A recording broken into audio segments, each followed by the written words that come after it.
Welcome to another episode. Today the question is, what is cheating? Can you define or generalize it?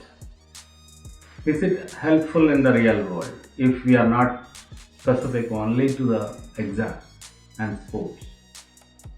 How does it relate to smart work? So in short, it is the questioner wants to define cheating, and he wants to know about smart work and how it relates to reality, to the common life, real world. So cheating is defined as a gain in advantage over or depriving of something by using unfair means or deceitful methods or defraud people. So you gain advantage over somebody using unfair or fraudulent methods, deceitful methods. That is cheating. That is the definition. And working smart is something. Working smart is not cheating or defrauding other people's, but using your own resources. It can be time or other material resources efficiently and achieve your goals. When you and another person are on equal terms with equal resources, you use the resources smartly.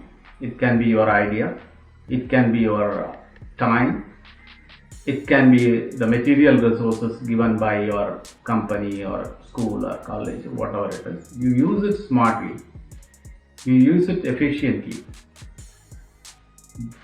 and then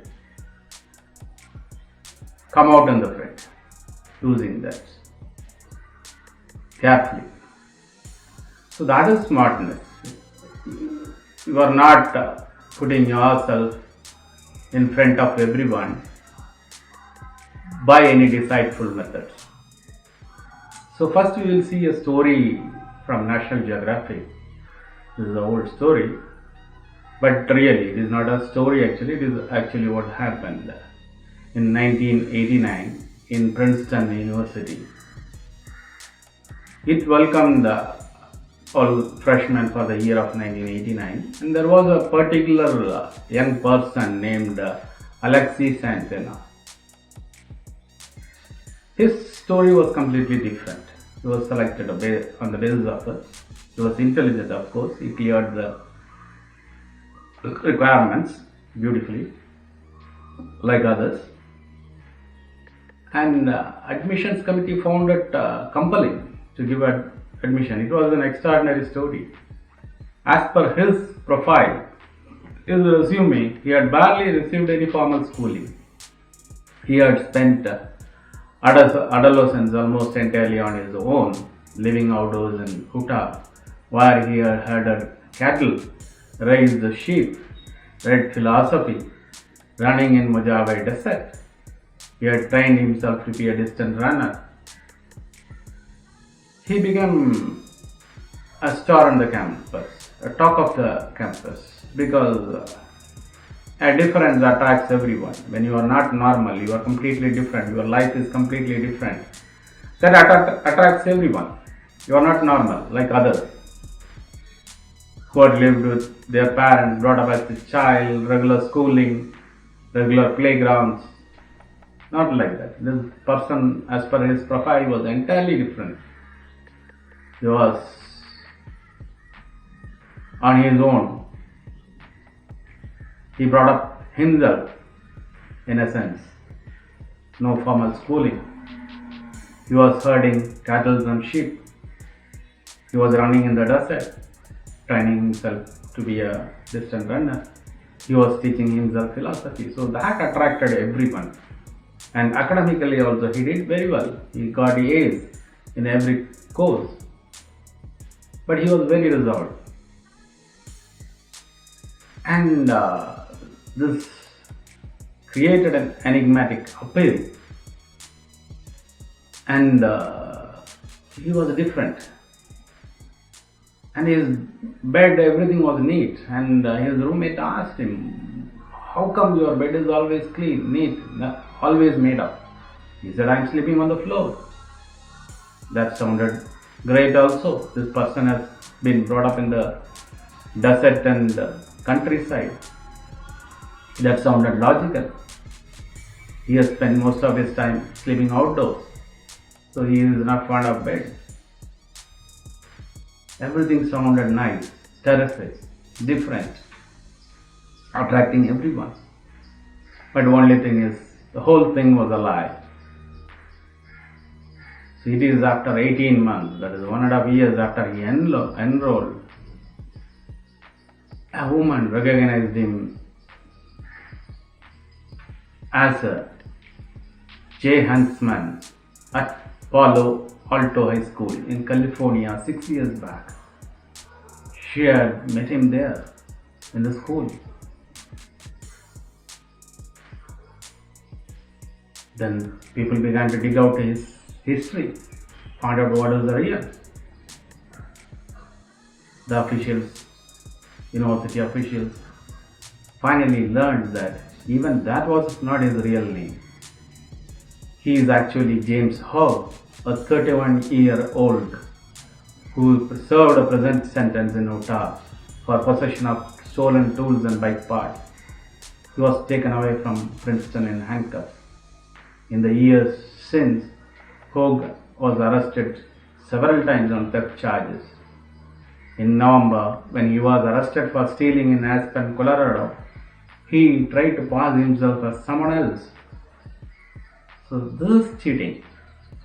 You hide your total personality, make up a story, try to gain advantage of that story. That's not the real self. His real history is something different. So many are criminals who spin lies and weave deceptions to gain unjust rewards. Some are politicians who like to come to power or cling to it. That is also cheating, right? The politicians who tell all the lies, deceive you to come to power or cling to it. And sometimes people lie to inflate their image. That happens every day. You meet somebody, his real self is different, real situation is different. He inflates his image by telling lies. Next we will see Many Faces of Lies by Bella Tipalo. A lie occurs every time you intentionally try to mislead someone. So lie is when there is an intention to mislead someone. So most people think lying is manipulative and exploitative, but those lies are not the most common ones. More often people lie to enhance their self-esteem, to get others to like them or respect them, and to spare others' feelings. Being honest all the time is not a great idea because the truth often hurts. So people lie.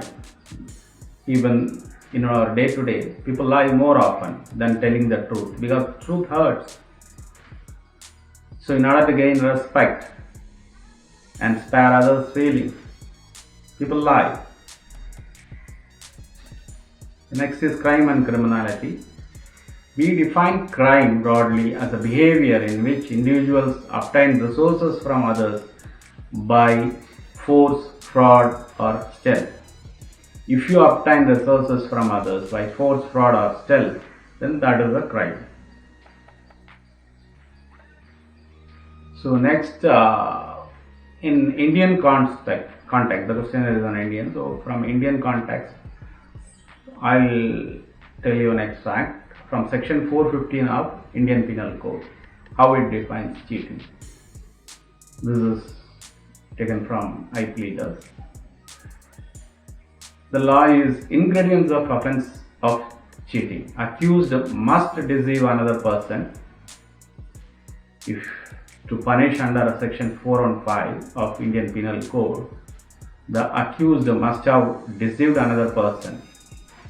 The person should be induced to deliver any property or any person The person so deceived should be intentionally induced to do, or at times not to do, an activity. So somebody is inducing another person to do or not to do an activity by inducement, by offering something. What is meant by deceiving? Deceiving is the backbone of offense. Deceiving means causing to believe what is false or misleading as to a matter of fact. But all deception need not amount to cheating. There is a difference in the law. One is deception, another is cheating. Law differentiates in Indian Penal Code, differentiates deception and cheating. Deceptions are only with fraudulent and dishonest intentions. Amounts to cheating. So a deception with the fraudulent and dishonest intention amounts to cheating. The intention of fraudulent and dishonest intention is not there, then it is not cheating. And also, the person being cheated must suffer damage or harm in body, mind, reputation, or property. And the person who is cheated must suffer damage or harm in body, mind, reputation, or property. The damage must be a consequential result of cheating and must not be too remote. A person being cheated, if somebody cheats a person, they must suffer a damage or harm in body and mind, reputation, or property. There should be some kind of a damage to call it a cheating as per the law. It can be mental, body, mind, or reputation also, or a property. And the damage must be a consequence of cheating. It must be directly remoted. It should not be remote. Because of this cheating, this damage happened. That is how it should be related. It cannot be remote. The loss suffered because of cheating must not be vague. It should not be vague. Then law defines it as a cheating case as per section 415 of IPC. So this is the answer to our questioner who wanted a definition of cheating and the smart work. We already defined the smart work and we have defined the cheating with a story which happened in US, and also the section 415 of IPC. So that will answer him. With this we will end this episode. Stay with me for another episode. Subscribe to my channel. Share this video. Thank you.